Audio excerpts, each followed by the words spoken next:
FRIDA generative feature replay for incremental domain adaptation is the title of our paper, and it's related to incremental domain adaptation and with uh, uh, for classification, image classification in with respect to domain adaptation basically. So first I will talk about a little overview on domain adaptation, and then we'll go to the incremental domain adaptation and problem, and then our method, which we call it as a FRIDA.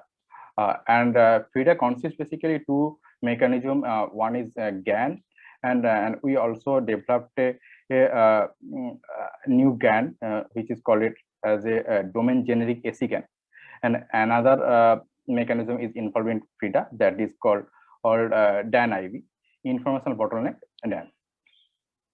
And then I will talk about our FRIDA performance on some publicly available datasets. So first, what domain adaptation is basically. Let's say you have one set of images and you have some label information and you train a model. Well, and if you want to test a model with same set of images, that's fine, absolutely fine. You can test that, and also you can get the good amount of accuracy. But what happens when you have a different set of image comes and which don't have any label information? And that is the main concern for domain adaptation. And because since you can see the left hand side of the data set and right hand side of the data set has quite different distribution, and means there are some lighting condition is defined, some background is background noise is there. Also in source domain, which in the left hand side, which we call it as source domain, when we have the level information, and those images are quite nicely aligned. Also backgrounds are white. So when we will just test on the target domain and of the model, which has been trained only on source domain, then the performance accuracy will drop. So basically we need to mitigate the domain distribution between into domains basically. So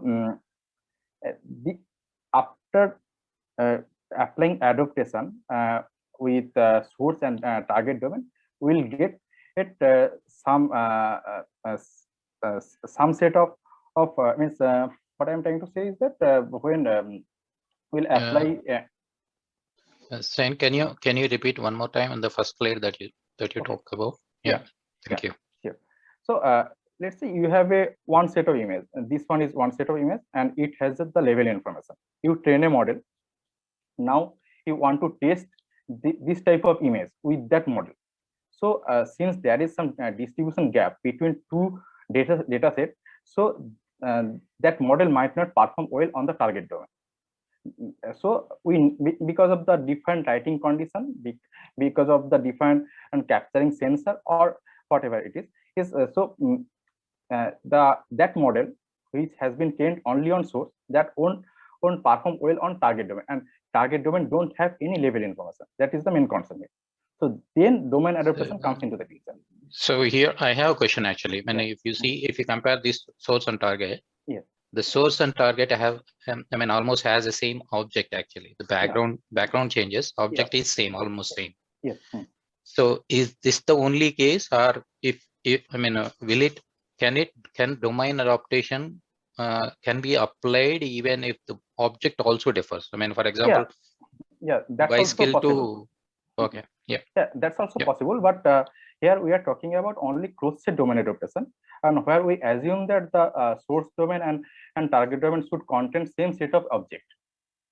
So another type of adaptation mechanism is there, that is called open set adaptation or partial adaptation, where the classes of in S and T differs basically. But in our case here, we are assuming that it's a closed-set domain adaptation case, but the appearances or the background or lighting condition and might differ in between two domains. That's our consideration here. So basically domain adaptation tries to mitigate the distribution mismatch between these two domains, source and target, and perform the task. Here in our case, actually I have one more question. In the previous slides itself. Yeah, sure. I mean, the way we can attack this problem, I mean, one thing is that assume you have, you said in source image, you have labels on the samples assume.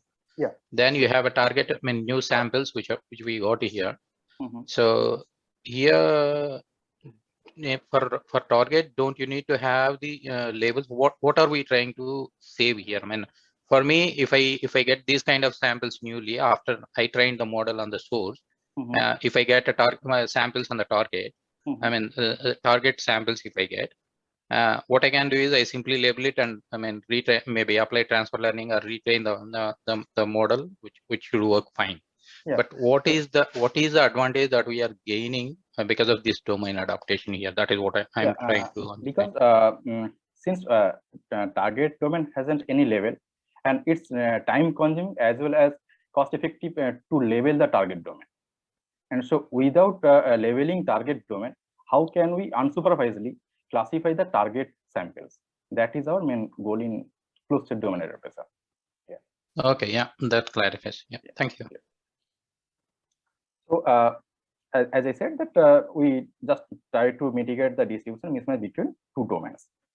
So now incremental domain adaptation, what it is basically. Let's say you have a one set of source and multiple set of target. But as you see here, for domain adaptation, we need source and target domain and present at the same time. But for incremental domain adaptation, we assume that at any time stamp t, no two domains are present at the same time due to some privacy issue or due to some any other issue, that at any given timestamp only a single domain and will present. So then here also we have a source domain which is labeled, but target domains are not labeled. But we want to perform the classification task on targets. So how can we do it? And because when target one will appear, that time source won't be available. So how can we apply domain adaptation there? Also, when target two will appear, that time source as well as the target one won't available. But we want to classify target two samples as well as target three samples. That is the constraint for incremental domain adaptation. And so what we are trying to do is that train a model, incremental domain adaptation model at the very first time. D1 with D2 means D1 means, let's say, it's source and D2 is target at the very first time. And after that, when target 3, domain 3 will come, that time we don't need any domain from the previous timestamp.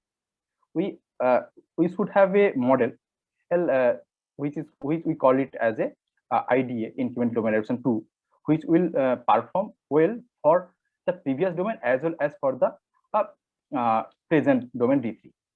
When next time when D4 will arrive, that time also this IDA 3 it should perform well on the previous all the previous domains as well as the present domain. This is the motivation for incremental domain adaptation. Means incrementally we adopt new domains into the model.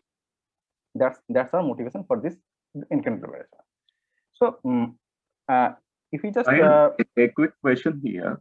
Yes. Sorry to interrupt you. So do you have any restrictions in terms of what are the different variations that you allow in each of these domains?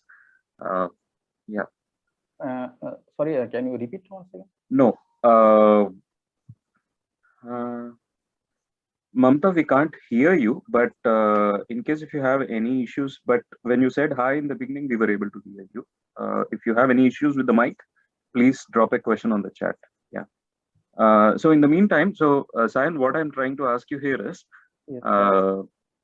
in each of the domains, there should be some variation, right? So when you say as D1, D2, D3, D4, are you putting any risk? I know that you're saying that the same set of classes will exist in each, should exist in each of the domains for a closed set domain adaptation. But what is my question is, so the kind of variations that are present in each of the domains, are you keeping any restriction on what kind of a shift that should happen between each of these domains? There isn't any restriction because we don't have any information related to domains. It's only that constant is that the class should be the same along with that source basically. or each and every domain should have the same set of classes. That is the only restriction. Otherwise, we don't have any restriction. And so, as you can see that here, all the 4 domains are quite different, basically. Okay. So, hi, can you hear me now? Yeah, I can hear you. Yeah. Okay, so basically my question is, I'm also working on the incremental domain adaptation kind of thing. So basically, as far as I know, you should not be having 2 domains at the same time. But if I see your first, sort of division, in the next slide, where you say D1, D2, and you are taking D1 as a source domain.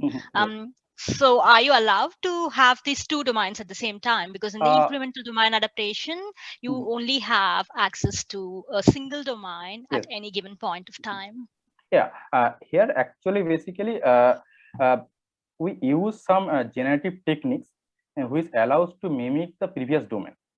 And okay, so the D1, let's take D1 domain is the one which you have generatively created, or you have sort of done. So it is not the actual one. So you have used sort of generative replay technique in order to create that one. Am I right? Yes, sure. Yeah. Okay. Thank you. Yeah. Thank you. So as the we can formulate the problem statement like this way, that we have T+1 visual domains appear at T+1 defined timestamp tau. Now, as I said, that source domain has the level information, and it should come at the very first timestamp 1, tau equal to 1. And after that, whatever domain will appear, those domains won't have any level information. But our goal is to predict those target domains correctly. So also one constant is that at any given timestamp, only a single domain and should present and in its original form. So goal of the incremental domain is to incrementally adopt new domain without accessing the previous domain. And another most important goal is that reduce catastrophic forgetting. But what is this catastrophic forgetting basically? Let's say you have a domain D1 and you train a model, model 1, and with that D1. Now you want to, and after sometimes at timestamp 2, you have another domain D2, but you don't have the level don't have the access of the D1, but you have that model 1. So at that time, you can naively do one thing, that you can fine tune that model 1 with the newly arrived domain in D2. But what will happen after some time? That model will forget the task on the previous domain. That is called catastrophic forgetting. So naively we cannot modify any model or fine tune any model with the new domain, and because that will lead to catastrophic forgetting. So one of the main goal of IDA is that reduce the catastrophic forgetting. And third goal is that IDA model should perform well on all the target domains arrived till that timestamp. Let's say at timestamp tau equal to 5. At tau equal to 5, it might have arrived previously 5 domains. So at that timestamp, it should perform well on all the previous domains. So for our FRIDA, at the very first time, we have that source domain as well as the target domain after some time. And we train a model, FRIDA 1, and we save that model, FRIDA 1, with its parameters. And at the very first time, it's just a adaptation and technique. Nothing incremental is happening here, because only one set of source domain and one set of target domain is available. At FRIDA 2, when timestamp 2 comes, then we have only available the D2 domain, and along with that FRIDA 1 parameters only, model with its parameters. So with that parameters and the D2 domain, we'll update a new model.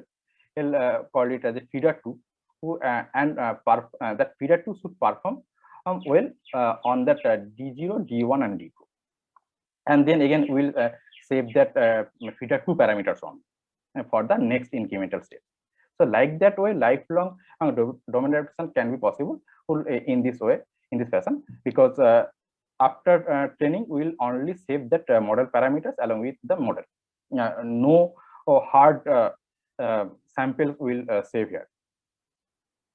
So this is the flow of the FRIDA architecture, FRIDA problem basically. So FRIDA mechanism has two parts basically. So since we don't have the leverage of remembering the previous domain in terms of keeping the sample or any other techniques, so what we are trying to do is that we try to mimic the previous domain samples. So for our case, we used that generative adversarial network techniques to mimic the previous samples of the previous domains, and there is a generative adversarial technique, auxiliary classifier generative adversarial technique is available, which generates samples according to their class levels. We modified these techniques a little bit, because in our case, because that generative adversarial technique only capable for a single domain, because they don't provide any level domain level information to generate samples domain wise. For our case, yes, we modified that AC-GAN and we call it as a domain generic AC-GAN, and so that domain wise is as well as class wise is that this GAN can generate samples. And after that, when we will have the generated samples in our hand, so then we call it as a source, and at that time when the new domain will arrive, then we can perform from the adaptation techniques. There is one adaptation method available called DANN, domain adversarial neural network. We modified that DANN also here, and we call it as a domain adversarial neural network for, with informational bottleneck. And this DANN-IB is responsible for adapting in new domain with the previous domains. For DGAC-GAN, it generates samples of past domains from the random noise, and at any given time stamp, it produces class and domain specific samples. So it has three parts basically, we can say. One is generator part, another is discriminator part, and out of it, that discriminator, we have a domain classifier as well as a class classifier, means multi-class classifier. And domain classifier are for discriminating in the original sample from the generated samples or random noise. So this generator takes the input of random noise along with class and as well as some domain levels. Else now, and discriminator takes the output of the generator as well as the input of the original samples, original domains, and with that domain we provide it class level as well as some domain levels, so that this GAN can generate it domain wise as well as class wise samples. Because at some point of time, let's say we have previously 5 domains appeared, and we want to get a sample from domain 2 or domain 3. That time we can only send the domain level, and if you want that particular class or anything, we can send that also. So, and this generator can produce domain specific as well as class specific samples.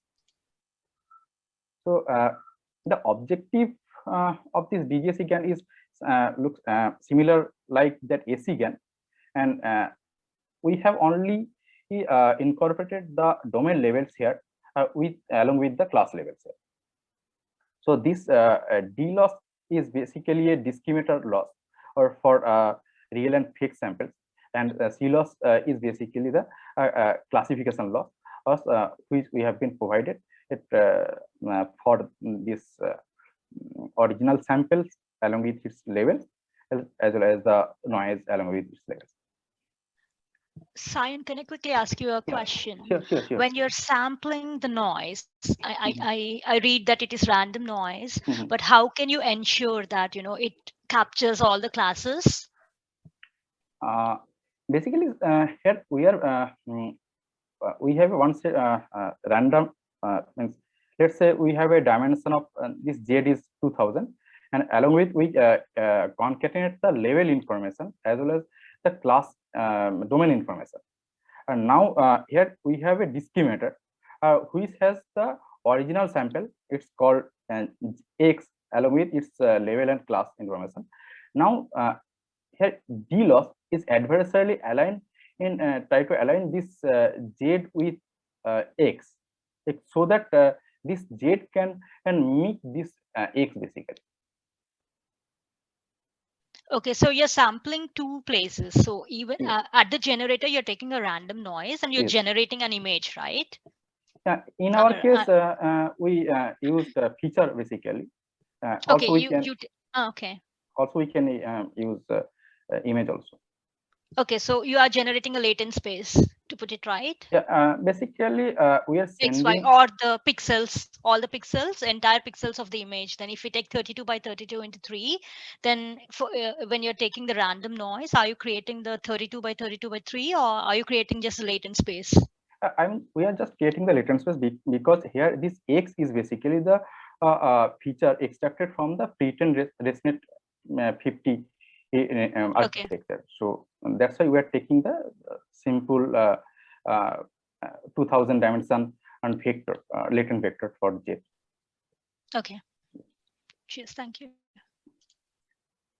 So so this D-loss basically what I said is that it should discriminate whether the sample is coming from real or fake kind of things, and also this C-loss basically tries to predict the classes yes coming from the source noise samples as well as from the original samples. So to improve the DGAC-GAN, we also used a L2 norm-based regularizer, which mitigate the distribution between that original sample X and that generated samples of that random noise. So, and we follow a minimax training strategy here, and we minimize this, maximize this LC-GAN minus LS-GAN and the regularizer with respect to the parameter generator, and keeping all the all other parameters like discriminator and C and D network fees at that time, and also maximize that LS-GAN plus LC-GAN, and with respect to this discriminator as well as the D and that C architecture. So like this way we train this DGAC-GAN here. Now since we have trained the GAN model, so now at any given time, if we have the availability of this model, we can generate our sample domain wise at any given time. So now any kind of target domains appear, or we can perform adaptation techniques. We can use the existing DANN model, which also can perform well with this generated samples, which we now call it as a source, and the original sample which we will call as a target for adaptation technique. But we modify this DANN technique with some information bottleneck as well as some architecture or development, and we call it as a DANN-IB. So it has basic three blocks. One is feature extractor, one is domain classifier, another is multi-class classifier. In original DANN also they have the same set of blocks: feature extractor, one classifier, domain classifier and one multi-class classifier. Now, in DANN, they discriminate between two domains, means they use a binary classifier to discriminate between in source as well as the target. But here we think that because at certain time at a certain time when we'll have multiple domains, that time it might be scalability issue because of the if we just naively combine all the domains together. So at that time, because in between the domains also they have some distribution mismatch. So there might be some scalability issue if large set of domains are available. Well, that's why we cannot just discriminate globally with 0 and 1. And actually, I have one question here. Yes, sure. I am just thinking, what is the difference between this approach, the architecture that you have shown here, and there is something called teacher-student architecture. It's kind of self-supervised. And teacher, I'm not sure if you're aware of, there is something called teacher-student in the sense, you show some samples, some distribution of samples to the teacher. It will learn from that. Then it will give kind of to the it is a kind of student in the sense it will monitor the performance of that teacher model. It will analyze what is the best classes, if you say, it will try to find out the score on it. Then if there are some false negatives or false negatives, then it will try to correct them, and it again iteratively get this get adopted to the new domain, I would say, in this terminology. Okay. Yeah, I don't have exactly knowledge about that teacher-student techniques, but I can guess that here in this technique we don't have any set of teacher which will teach that okay, let's follow us and in that way teacher-student both can and update something like that. Here only thing is that since two domains have some distribution mismatch, if I just talked about DANN, original DANN, then they confuse the feature extractor in such a way that the distribution mismatch should mitigate. That means when you will send D1 one set of images, is when that feature extractor will encounter with D1, it will produce some features regarding that D1. When again this D2 will come, that feature extractor will produce some features regarding that D2, but that discriminator won't be able to find that which one is which domain, means the distribution between two domains has mitigated. That's why the feature domain discriminator or others cannot distinguish between these two domains, and show that the content of that, let's cycle, in the picture you have a cycle. It's actually in this architecture I have one more question. Assume I passed some target image, target sample, I extracted features. Okay, we are not getting any label as such, right? Just yes. we consider only feature features that we got from the target. So from there, the intention is, see, for example, if you take a bicycle, the bicycle with a different background, we might have shown different background earlier with source to the source model or the model that we have trained. So now we have a different background of bicycle that we have fed to the feature extractor. Feature extractor will give the features, basically embeddings from the model that we have trained earlier. So these features, earlier, just if you classify based on the features, it might use some class. Either it might be the bicycle, or it might use altogether some other wrong class also. So, but if you see here, what is the discriminator role here? Discriminator basically adversarial discriminate between in the source as well as the target.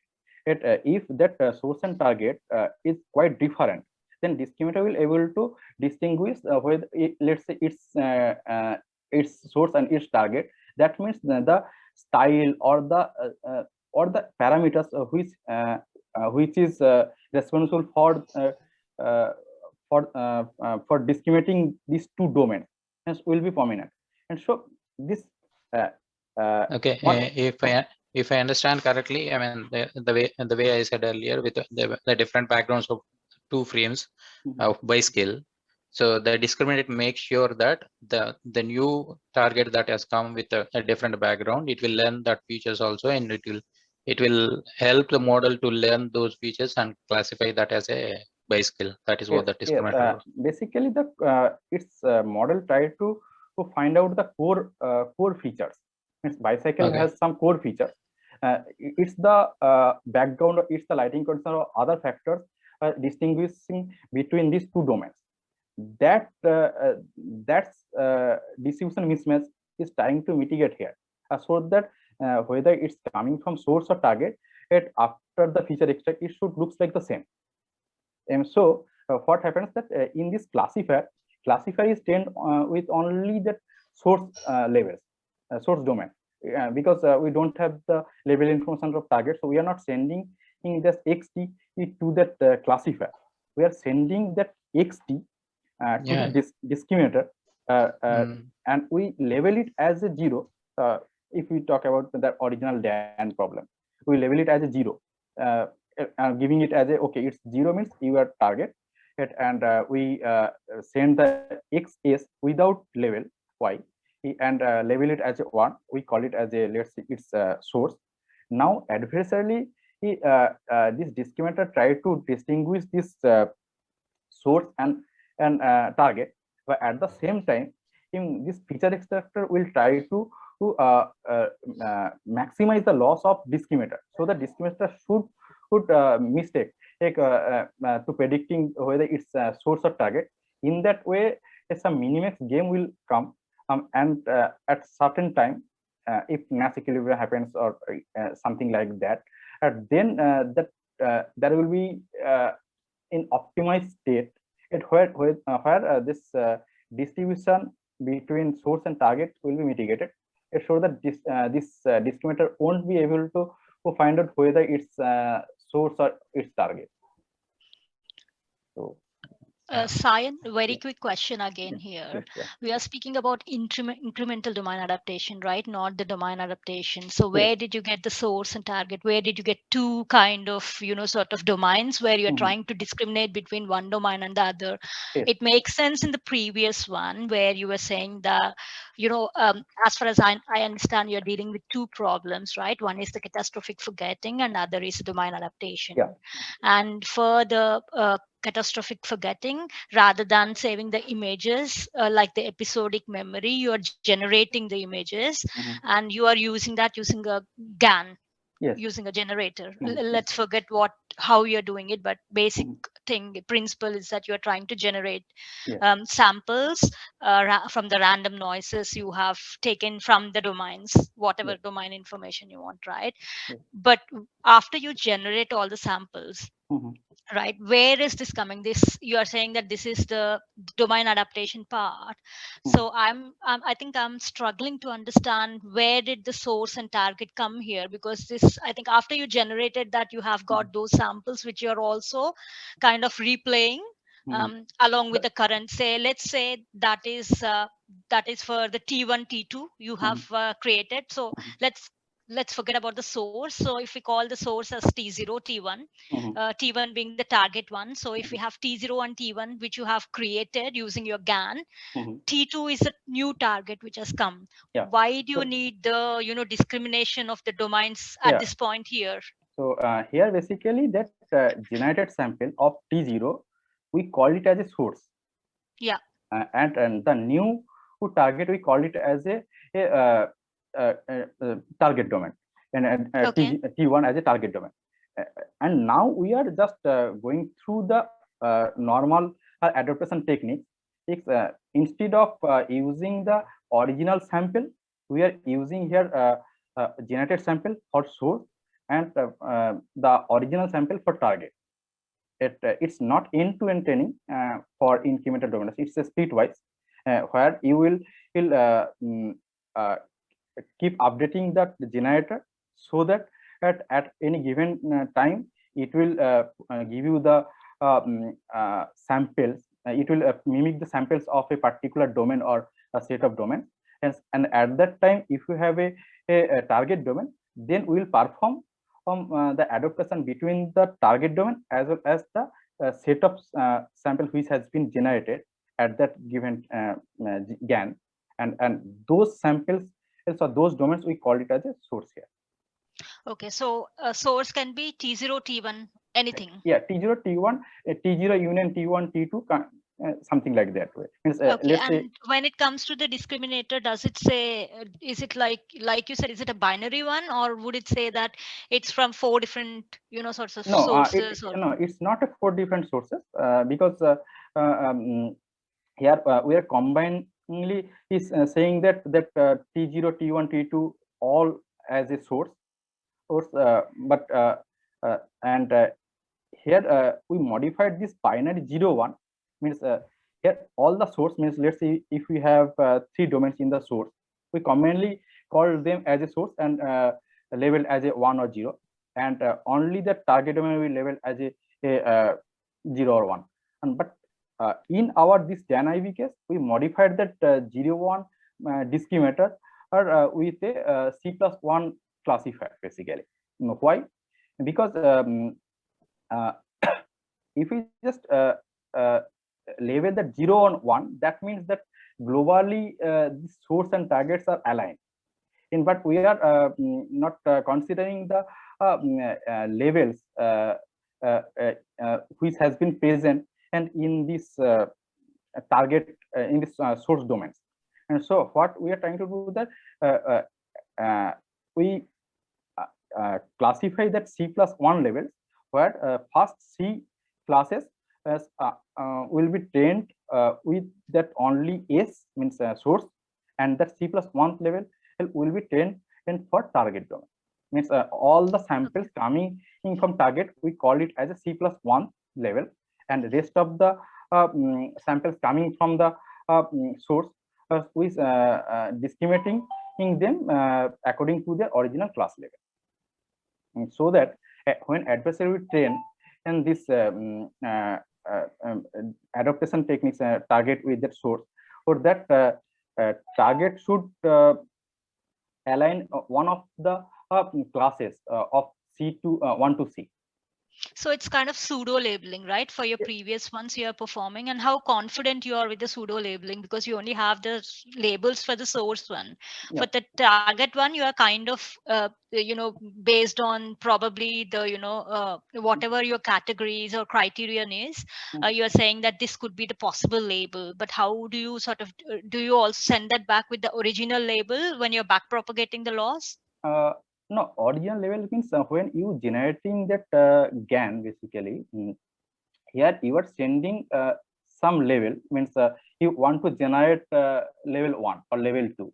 You you say that okay, I am sending this Z as a random noise and giving Y as 1, and let's say we want level 1 from domain 2, tau equal to 2.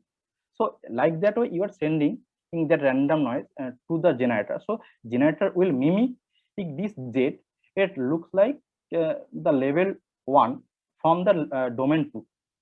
Like that. So T is the task here. Y is the label here. Z is the latent space. No. T is the domain levels here basically.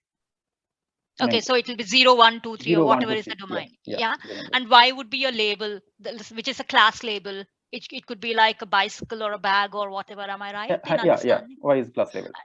Yeah, and Z would be your latent space. You're saying I want 2000 features or whatever it is to be generated. Yeah, random noise. Yeah, and what does a discriminator do? Again, you're giving X, Y, and T again. So X is the original image here in the discriminator. Yeah, X is the original image, and Y is the class label. Class level, and T is the domain level. And it's going to discriminate to say whether or not that particular thing is the right one or the wrong one. So it is trying to discriminate the one which has been generated using your noise. Yes. I haven't got your question basically. So your discriminator in this particular yeah. So in this particular this 0 1 is trying to discriminate between Z with that X, because X is the original levels and Z is the random noise. So it's trying to discriminate between this original with the random noise, so that random noise would looks like that X. Because the motivation of this GAN is to mimic that X through this Z. And how many images are you generating? You are making sure that you're going to have all the classes covered for that particular domain, and how many images per class are you generating?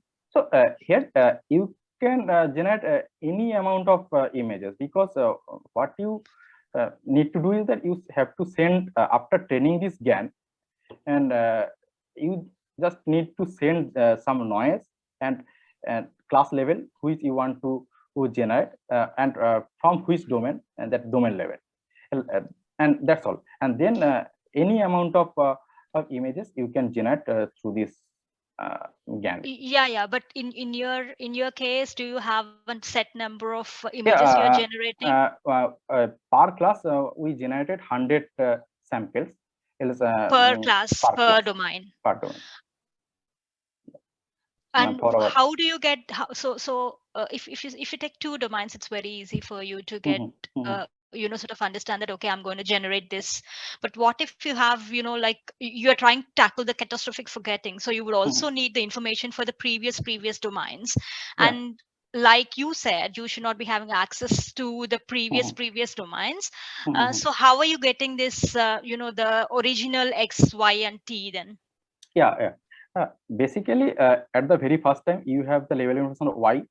Now you have a GAN, you send Y and generate some image samples for that particular Y. So you, whenever you have that GAN model, you can just send any level and you can get that sample basically. So when after finish this let's say if I go like that, so here you have a GAN. At the very first time you train this GAN with only S domain, means that level domain. Now this D0 tau tilde basically the generated sample of SD0.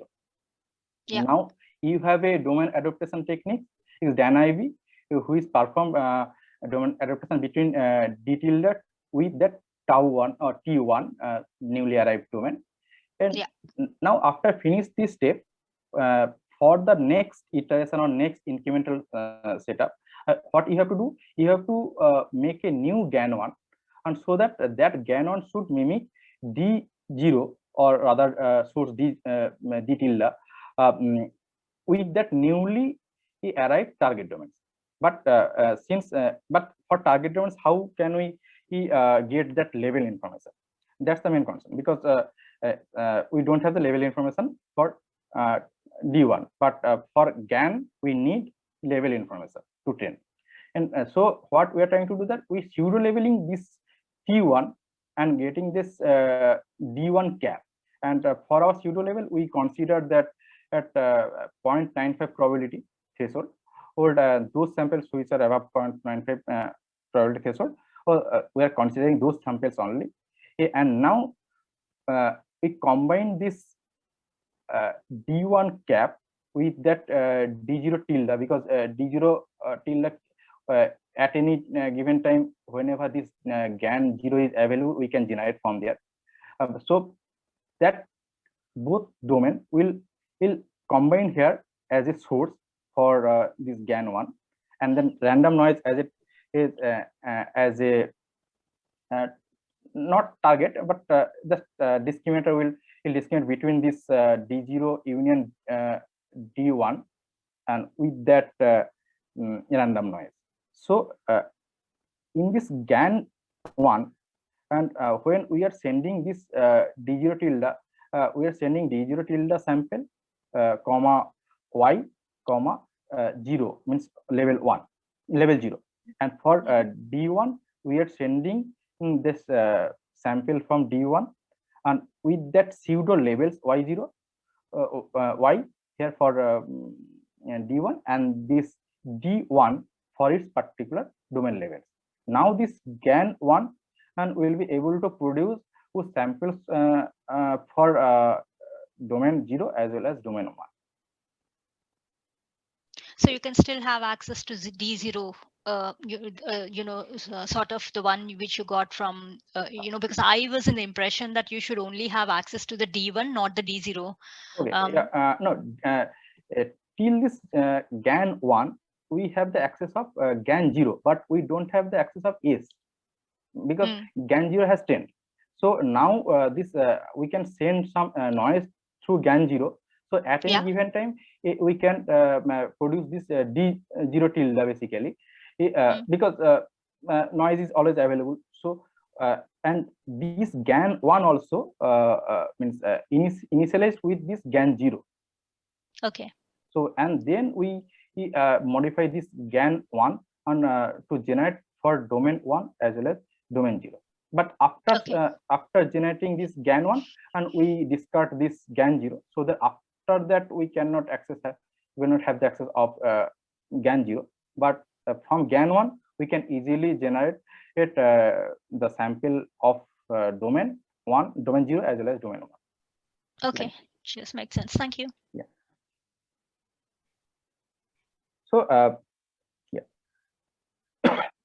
so here what I was saying that in discriminator we are not discriminating between two domains, and we are trying to classify the samples from the source domains and as well as samples from the target domains, and we labeled the target, all the samples coming from the target as C+1, and rest and all the samples coming from the source, and we label according to their original labels. And we add here a information bottleneck regularizer to minimize the mutual information between the original feature and the latent representation. So, and this is the objective, overall objective of this DANN-IB looks like if the DAN only defines is there, or we discriminate between 0 and 1 in for the source and target domain, and but here we use that class level in this discriminator for source and C+1 for the target domains, and we use a regularizer or regularizer for adopting this to doing the adaptation between source and target. So as I have already give you some overview of this workflow of this FRIDA. So basically, if FRIDA tries to generate some samples through a GAN and then adopt that GAN generated samples with the newly arrived target domain, and then again and for further incremental step, if we need to preserve that newly arrived domains as well as the previously arrived domains, so we updated the GAN0 with a GAN1, and so that the GAN1 produce the new the domains till the timestamp which has been arrived if for next adaptation technique. So when the next D2 will come, then this GAN1 will give you that D tilde 01, D1 and tilde 1 means the generated samples for domain 0 and domain 1, and we commonly consider this as a source and adopt with that newly arrived D2. Now we have a adaptation model which has adopted 3 domains, S, T1 and T2, and this model should perform well on the previous domain S, T1 and as well as T2. So, because this is our main motivation to mitigate the catastrophic forgetting as well for incremental domain adaptation. So in that way we can and incrementally add domains and in this FRIDA technique. So we perform our model performance on some publicly available data sets.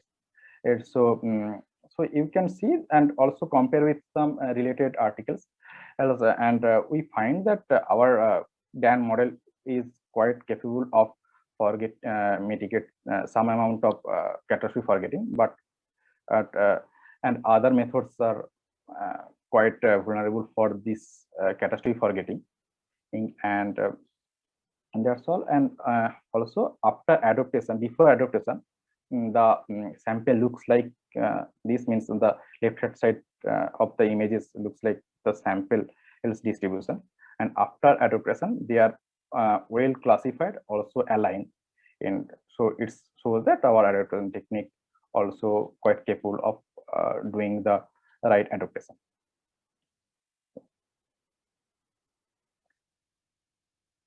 So any question? Yeah, thank you very much, Sayan. I think this is a great presentation. It's a very there's a lot of scope and there are a lot of things that needs to be done in domain adaptation. Thank you so much for your presentation. So a quick question from my end is, so when suppose say when have you dealt with some situations where if I don't have equal number of samples coming from each of the domains that I am incrementally seeing, will it have any influence on the generated samples? Because do you think that it can bias, the generated samples have some kind of a bias towards certain domains, and the generated samples might not effectively generate the samples from certain domains? So did you get my question? Is the question clear? Yeah, you are saying that let's say we have a as domain 1, so it has a 1000 images, and for let's say domain 2 or domain 3 it has only 30 images. So at that time, how can this GAN will generate something like that? Yes. Yeah. So that is one of the problem here. So we can augment those things, but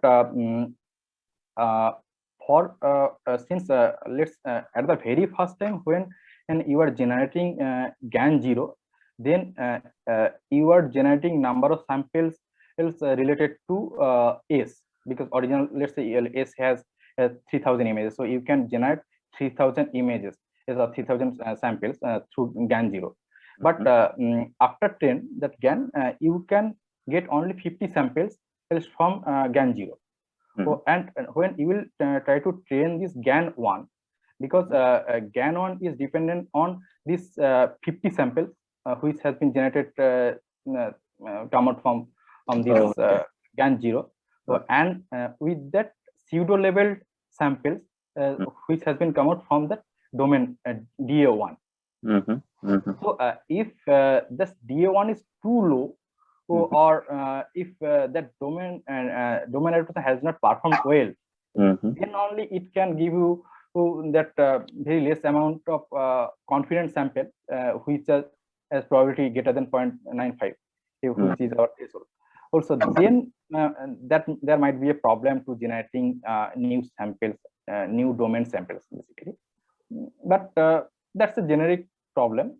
But for a certain amount of images, yes, let's say 100 or 200 images per class, or total 200 images, as if you have in your hand for a new domain, and so at that time you can generate that amount of sample from the previous GAN and show that it the new domain also can and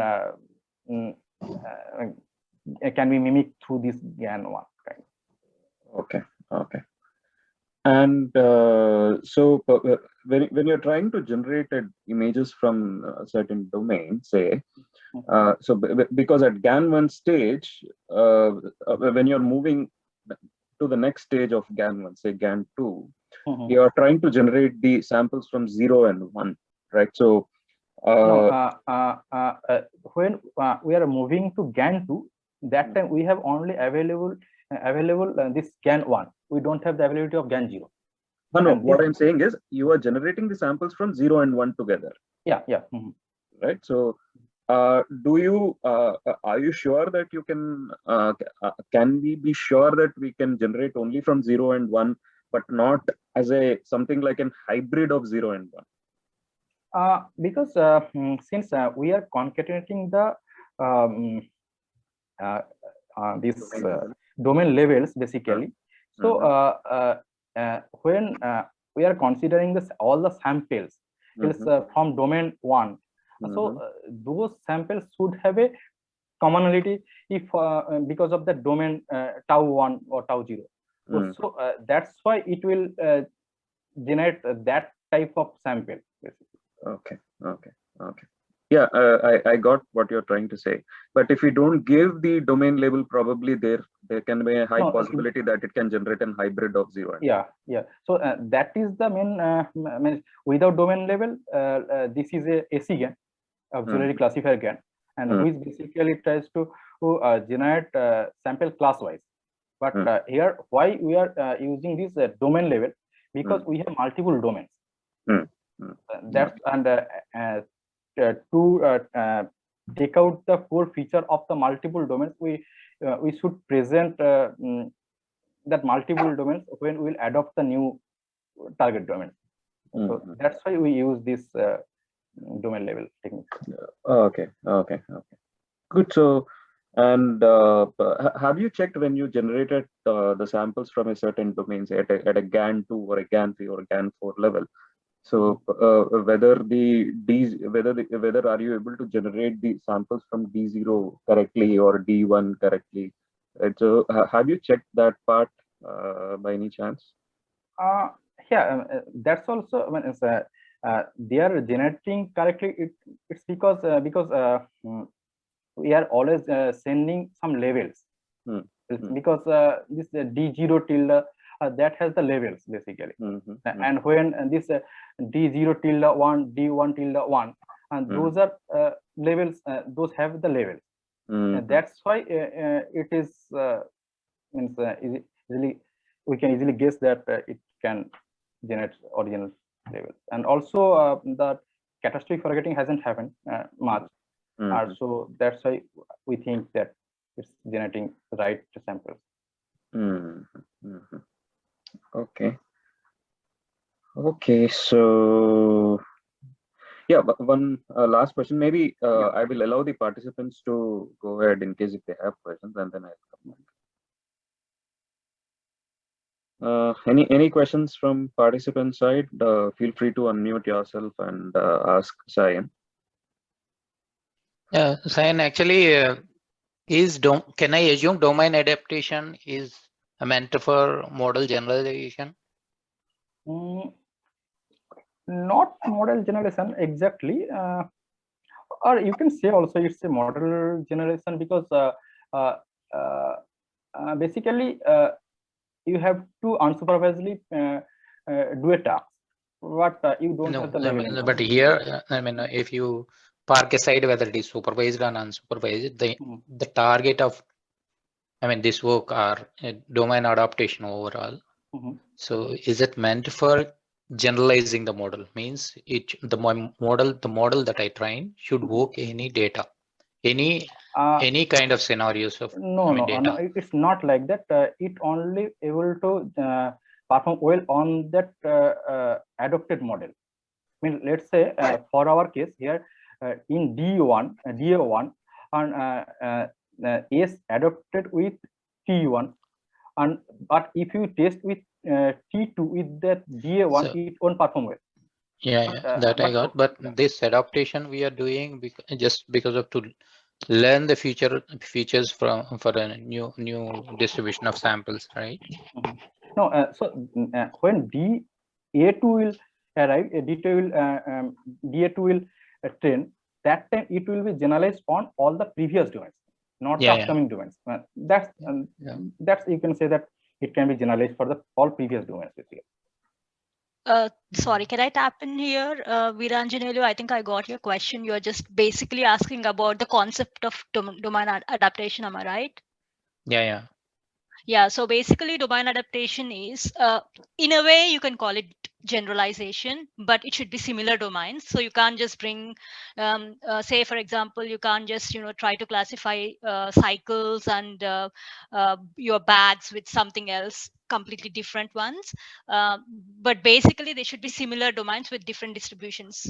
And so as an example, if you are using the ImageNet dataset, and you're trying to get sort of classification accuracy for all those labels, Yeah. if you get something from let's say different distribution, it might not be able to perform well. So all you're trying to do is, for all those similar things, you're trying to generalize well. Yes, it is a kind of generalization, but for So yeah. sort of similar So kind of things. my question is then, if you see ImageNet, I mean, as you said, ImageNet classification models away, I mean, 2017 or 2018.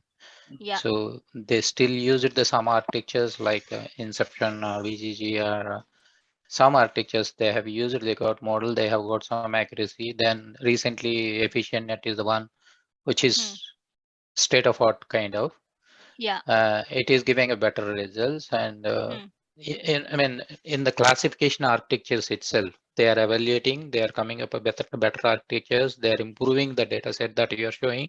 So if you see latest EfficientNet Google model, not only the ImageNet data set, they have I think 3 million or 30 million or 3 billion some data set from YouTube data they have taken, and they have applied the self-supervised learning. They have trained a model, which is, this is that in terms of the classification, this is the best for state. But they have, that's right. I can understand that it has generalized better, but say a very simple thing, the backbone, let's take ResNet, because it's a very popular backnet. Let's not compare it with EfficientNet or anything, but I'm just saying, as an example, a typical example, because that is something which everybody uses in the Vision community. Domain, if you take that, and if you try to perform like on these two domains, say Office data set is there, in which you have, I don't currently remember what are the 2-3 kind of things. I think it is Amazon and DSLR on something else. So you have 3 kind of domains. Domains means, let's say, from 3 kind of sources. Okay. So when you are trying to use the ResNet backbone on its own, and perform it on these 3 things, it would not perform well.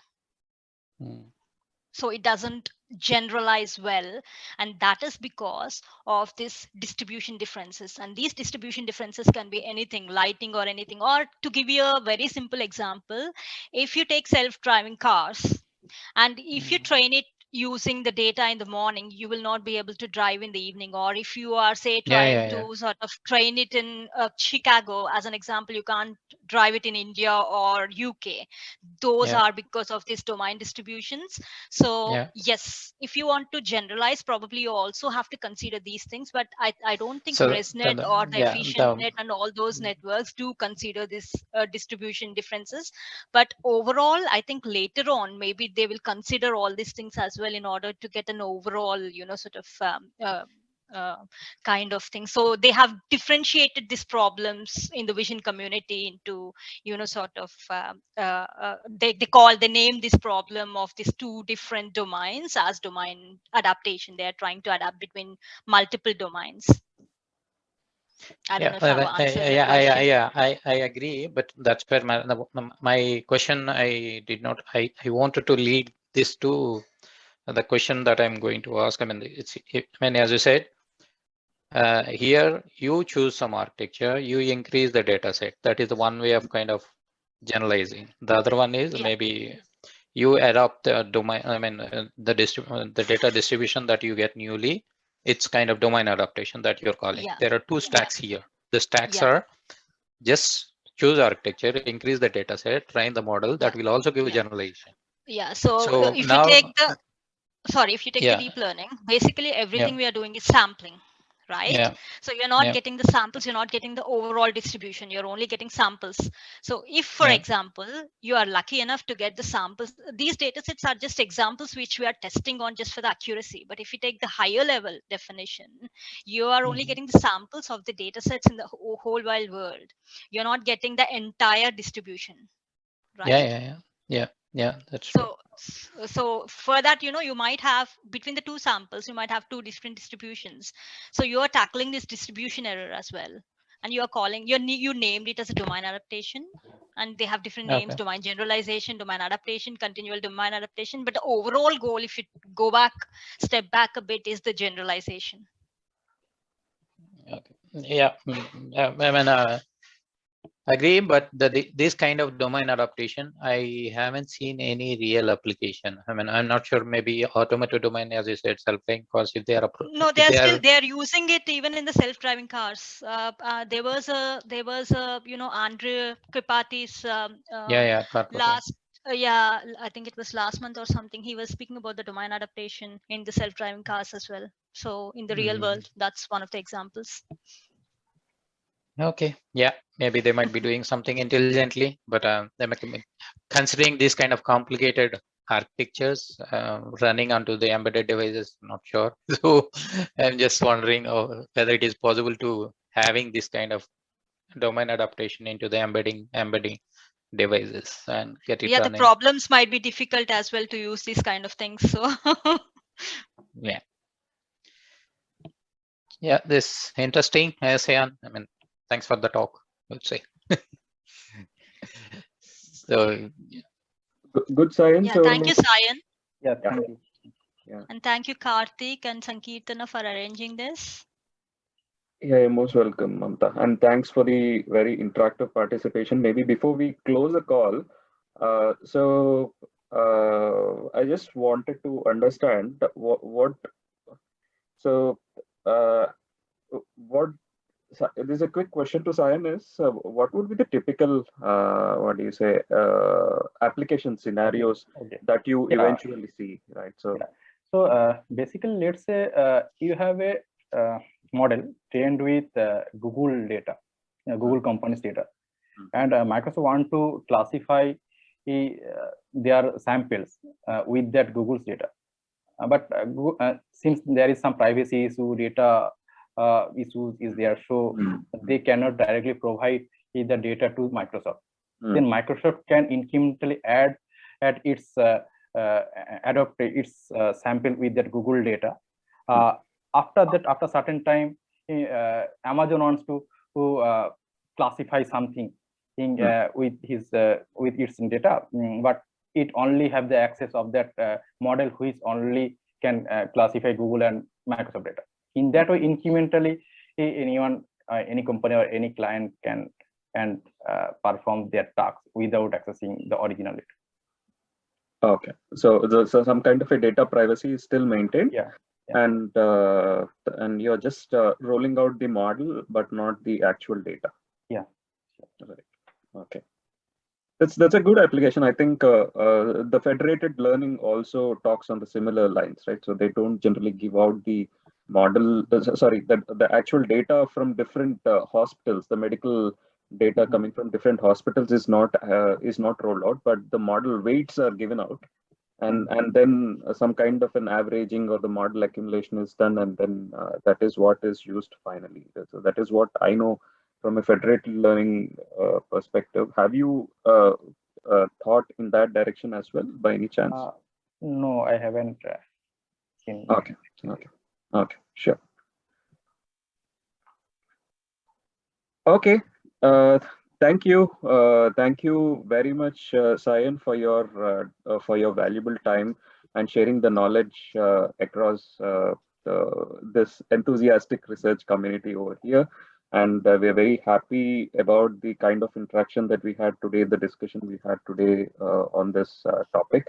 And looking forward to have some more talks from you, maybe the later point of time, once you finished your PhD and have a bit of more of experience. And we would like to have you back again, sharing some more knowledge in this domain, in this incremental domain adaptation area, right?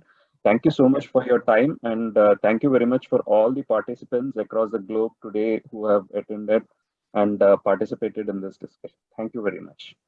Thank you, everyone, to giving me the opportunity to present my work. Thank you all. Yeah, thank you. Thank you. Have a nice weekend. Thank you. Yeah.